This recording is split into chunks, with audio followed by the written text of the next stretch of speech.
Hi everyone, let's start by sitting tall and closing your eyes.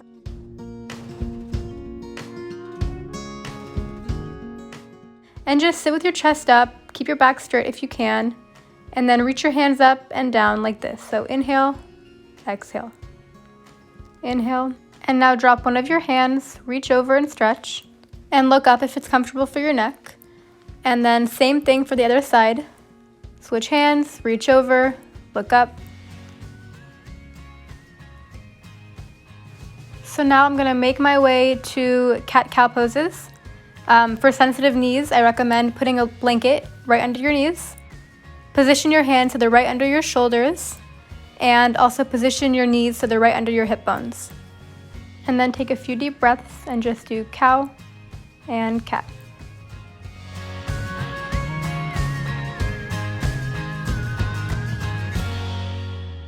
For this pose, make sure your hips are up and make sure your core is engaged. I call this the rock star pose, so it's just knee to elbow and then you're going to want to switch sides.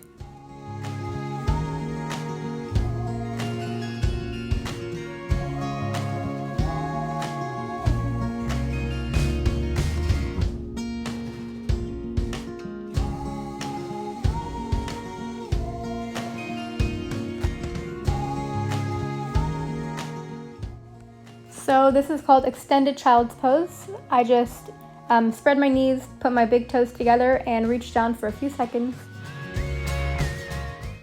Now you're going to want to flip your toes and go into your first downward dog. It might feel good to pedal your knees or bend your knees.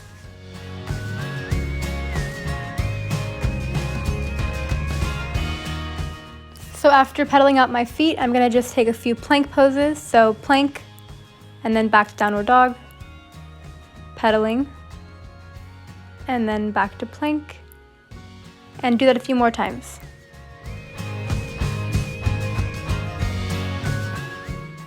On your next downward dog, try to visualize someone lifting you up by your hips. Start by lifting your right leg up, flex your foot, and take a few more knee to elbow stretches.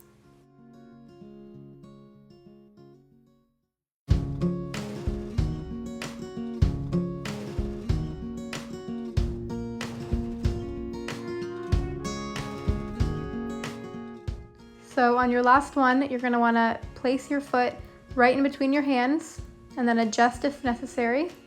And we're going to make our way into runner's lunge. So our first standing pose is actually one of my least favorites, but I do it anyway. It's warrior one. Make sure your hips are squared off. Make sure that your heels are in alignment and that your back heel is fully on the floor.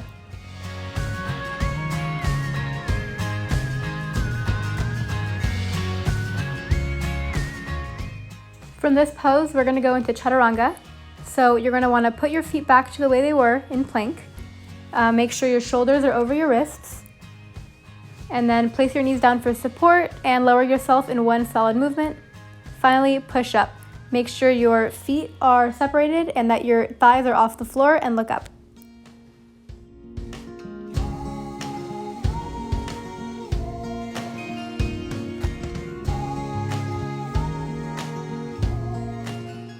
And now we're going to repeat the process on the left side.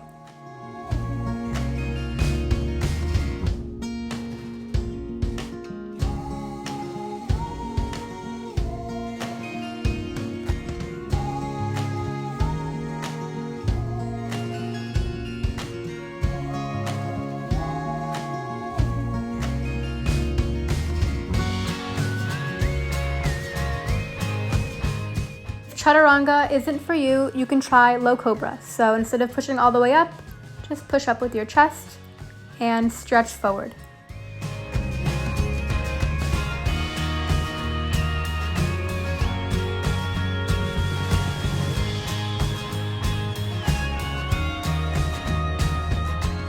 So we are going back to the right side. You're going to reach your leg up and we're going to stretch our hip, knees, and ankles. So reach over, stretch, roll your ankles, roll your knees. We're going to prep for warrior two. You're going to want to place your foot in between your hands and make sure you're at heel to arch alignment, and then windmill your arms all the way up, warrior two. Bend your front knee. Make sure your knee is centered and tracking with your second toe, and make sure your hips are down like this. So push them forward. Yes, straighten them out. And now we're going to reverse the warrior. So keep everything the same, but just stretch back.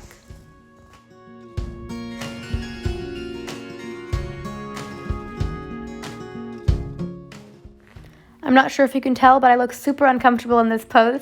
Usually I use a little block under my hands just to help me, but you can also rest your arm right above your knee.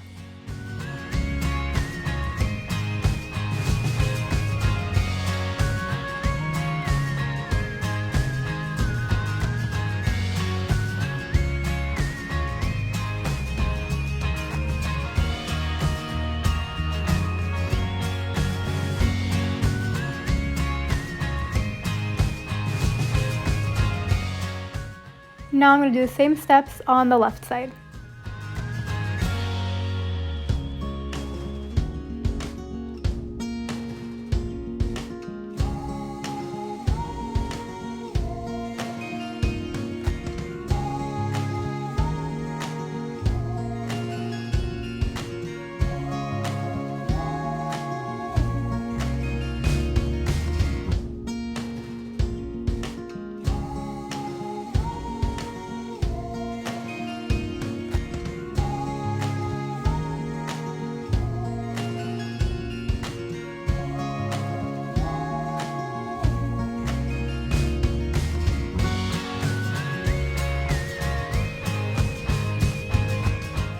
Now I'm going to walk my hands back and I'm going to go to Ardha Uttanasana, standing forward fold.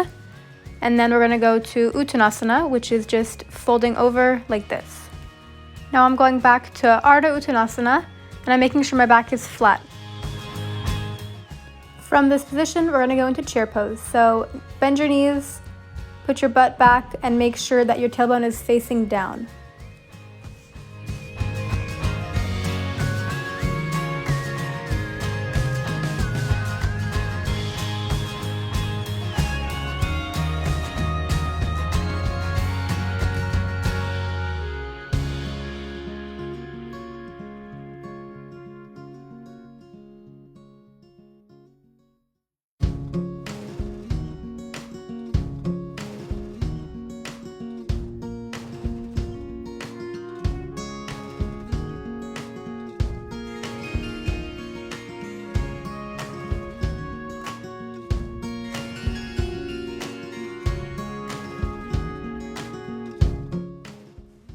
So after taking a few breaths, you're going to want to go to a straddle pose, making sure that your heels are in line with your wrists.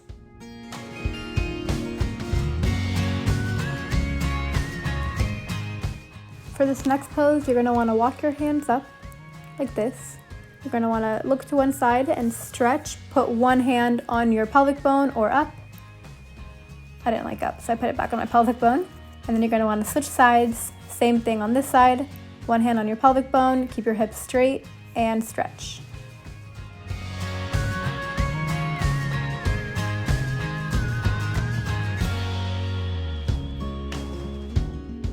So we're going to take this pose one more time, so make sure that your wrists are parallel with your ankles, and we're going to go into triangle pose. So it's like warrior two, but both of your legs are straight.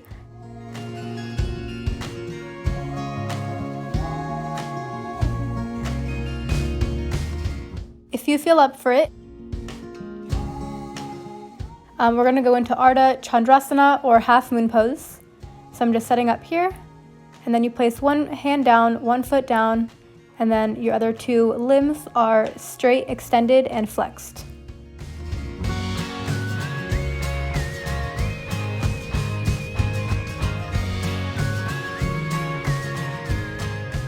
And now we're going to repeat the process on the left side.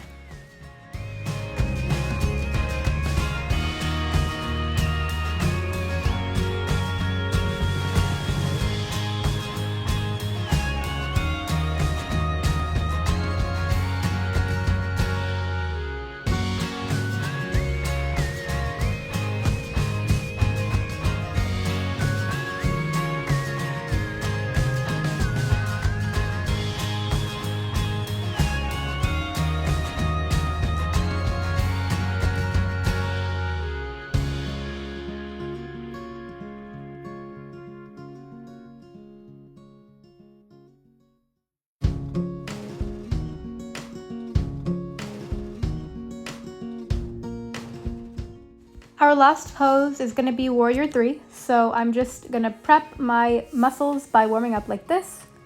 So 1 foot forward, 1 foot back, and stretch.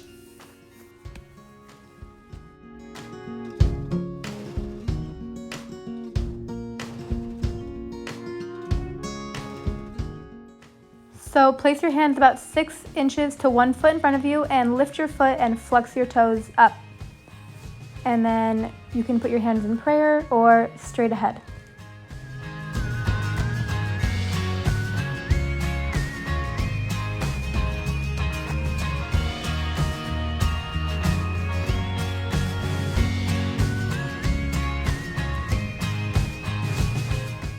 And now we're going to do the same thing on the left side.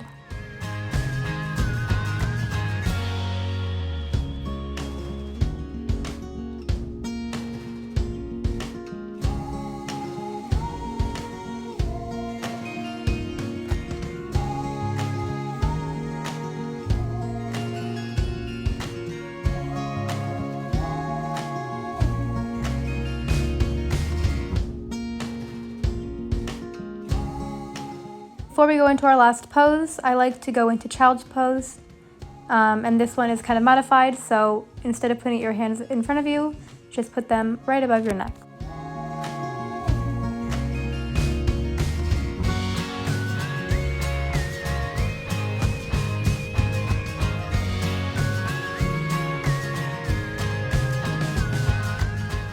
So here we're going to go into bridge pose.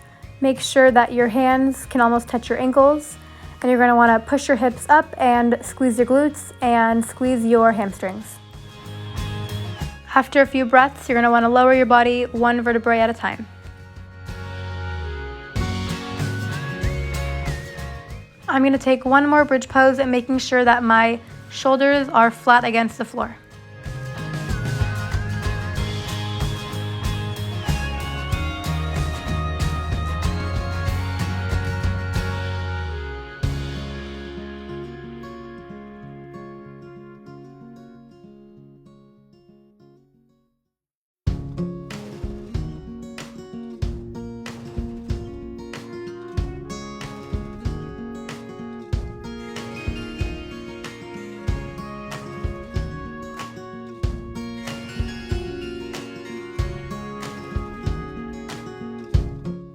For all my ankylosing spondylitis people, this pose might feel better with a little blanket under your hips like this.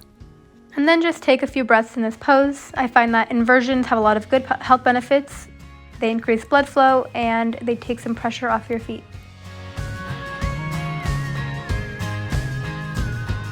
You're about 2 poses away from shavasana, but in this one, make sure that both of your feet are flexed to protect your knees.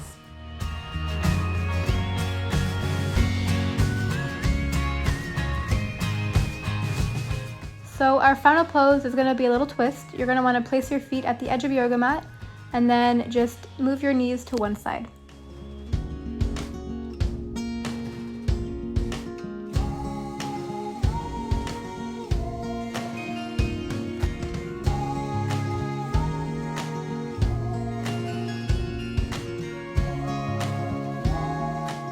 After repeating that twist on the second side, we're going to get ready for shavasana. So traditional shavasana looks like this, but if you have ankylosing spondylitis or lower back pain or any type of back discomfort, I just put a little pillow or a few blocks under my thighs like so, and I find that my back and my hips feel a lot better after the resting pose. Usually I stay in this pose anywhere between 1 minute to 1 day. Just kidding. Probably for about 2 minutes to 15 minutes is good. And then what you're going to want to do is stretch your hands over and then turn to one side like this. And then slowly sit up onto your support. And you can put your hands to prayer like this.